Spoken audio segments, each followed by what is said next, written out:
வணக்கம். எல்லாரும் எப்படி இருக்கீங்க? இன்னைக்கு ரவை லட்டு எப்படி செய்யறதுன்னு பார்க்கலாம். ஒரு கப்பு ரவை எடுத்து வச்சிருக்கிறேன். 3/4 கப்பு சர்க்கரை பவுடர் பண்ணி வச்சிருக்கிறேன். 3/4 கப்பு தேங்காய் துருவல் இதே கப்புக்கு. ஒரு 4 ஏலக்காய், 5 காஞ்ச திராட்சை, 5 முந்திரி பருப்பு எடுத்து வச்சிருக்கிறேன். வாங்க எப்படி செய்யறதுன்னு பார்க்கலாம். ஒரு ஸ்பூன் நெய் சேர்க்கிறேன். திராட்சை முந்திரிய வறுத்து எடுத்துக்கிறேன்.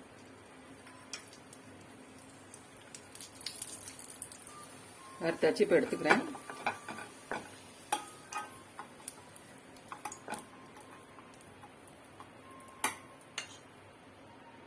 இதுலயே ரவையை சேர்த்து வறுத்துக்கிறேன்.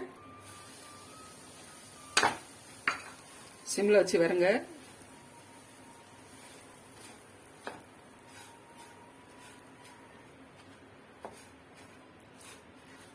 ரவை நல்லா செவந்து வருது. இப்போ அப்படியே எடுத்துக்கிறேன். இப்போ தேங்காய் போட்டு வறுக்கிறேன். சிம்லே வச்சு கொஞ்சம் வறுக்கலாம். இன்னும் கொஞ்சம் செவந்து வரட்டும். தேங்காய் துருவ நல்லா செவந்து வந்துட்டு இப்போ இதை ஆற வச்சுக்கலாம். ரவையை ஆற வச்சு மிக்சியில் 1 நிமிஷம் சுற்றி எடுத்துக்கலாம். அது கூடவே இந்த ஏலக்காவையும் போடுறேன். 1 நிமிஷம் சுற்றி எடுத்துகிட்டு வந்துட்டேன். இதை இதில் சேர்த்துக்கலாம்.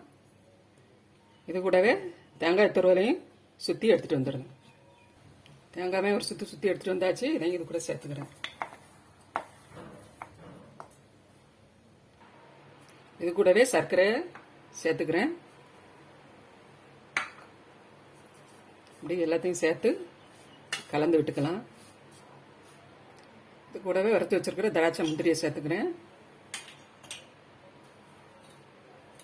கூட ஒரு ஸ்பூன் நெய் சேர்க்கிறேன்.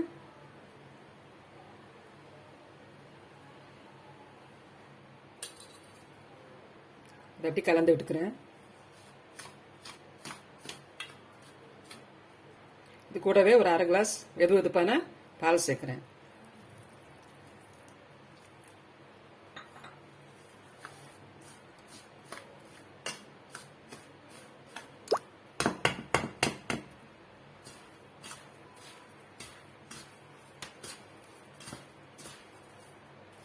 கலந்து விட்டாச்சு. ஒரு 5 நிமிஷம் அப்படியே இருக்கட்டும்.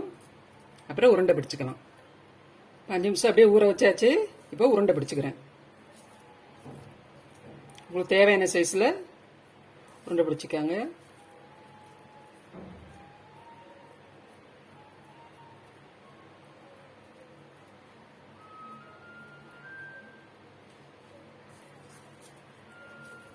இதே மாதிரி எல்லா உருண்டையும் முடிச்சுக்காங்க. இதே மாதிரி எல்லா உருண்டையும் முடிச்சுக்காங்க.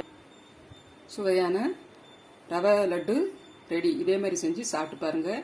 இந்த வீடியோ பிடிச்சிருந்ததுன்னா சப்ஸ்கிரைப் பண்ணுங்கள், லைக் பண்ணுங்கள், கமெண்ட் பண்ணுங்கள். நன்றி, வணக்கம்.